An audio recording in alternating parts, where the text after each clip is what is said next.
ఏంటి సార్ మామూలుగా ఆల్కహాల్ తాగకండి అది ఆరోగ్యానికి హానికరం అనేసి ఇప్పటివరకు మనం వింటూ వచ్చాం. కానీ ఈ మధ్య కాలంలో చూస్తుంటే ఆరోగ్యానికి ఇది మంచిదే, కొద్దిగా తీసుకోవచ్చు అని అంటున్నారు. ఇందులో ఎంతవరకు వాస్తవం?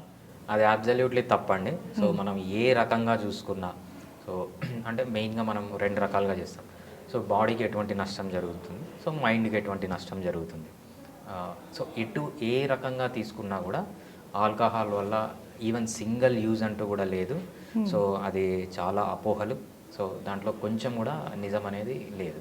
హ్మ్. సో, ఎందుకంటే మన బాడీలో తీసుకోండి. బాడీకొచ్చిన ప్రాబ్లమ్స్‌కైతే సో, అది లివర్ డ్యామేజ్ చేస్తుంది, లంగ్స్ డ్యామేజ్ చేస్తుంది, కిడ్నీస్ డ్యామేజ్ చేస్తుంది. ఇవన్నీ ఉంటాయి. సో, మన మైండ్‌కి వచ్చేటప్పుడు బేసిక్‌గా అది అడిక్షన్ ఫార్మ్ అవుతుంది. అడిక్షన్ ఫార్మ్ అయ్యి అనవసరంగా డోపమైన్ లెవెల్స్ పెంచుతుందనమాట. అడిక్షన్ ఫార్మ్ కావడం. సో, ఇవన్నీ చాలా నష్టాలే తప్పితే ఆల్కహాల్ వల్ల చాలామంది ఫేక్ బాబాలు, తర్వాత ఫేక్ డాక్టర్లు చాలామంది చెప్తున్నారు. ఎటువంటి లాభం అనేది కొంచెం కూడా లేదు. హ్మ్.